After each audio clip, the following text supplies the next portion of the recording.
Greetings, round two.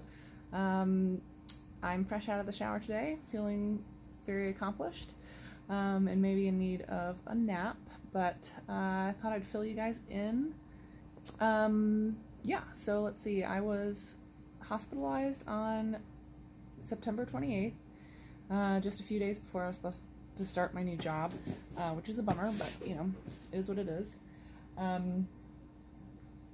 I was in the hospital for maybe like 8 days, getting a bunch of diagnostic testing. I ended up having a fever, so they had to keep me longer and blah, blah, blah.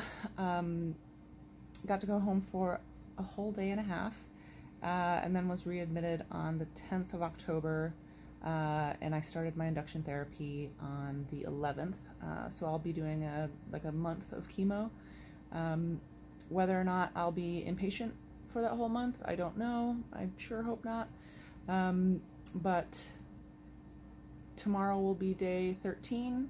I'll have chemo Monday, Wednesday, Friday of this week, and I'll be getting my second week of medication called Rylaze, which is Erwinia asparaginase.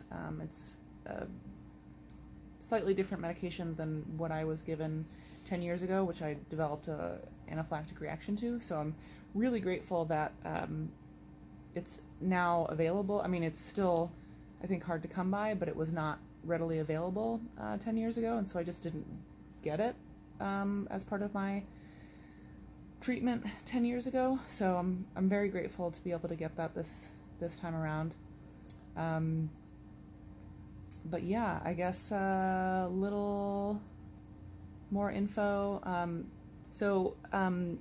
With acute lymphoblastic leukemia, generally it affects children and the elderly, and as of those populations, typically men.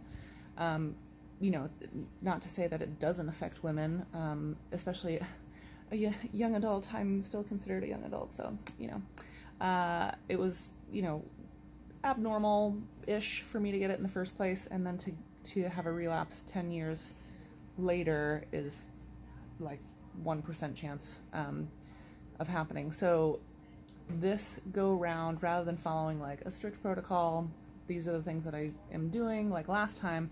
It's a more nuanced approach, and we'll just see how my body responds. Right now the goal is to get my diseased tissue in my bone marrow down, which is very elevated right now, before we can consider any other types of treatment like immune therapy and some other stuff I'll get into at a later date. But yeah, that's the goal.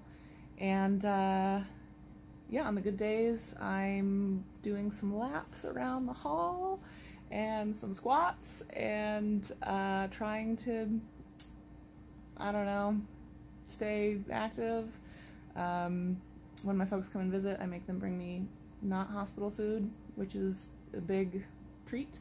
And yeah, that's it. I guess I'll keep you guys posted. Thanks for all the well wishes, and I'll talk to you soon. Okay, bye. One other thing. For those of you worried about me staying busy, don't worry. I brought a craft project. Of course. I mean, would it be me without some sort of craft?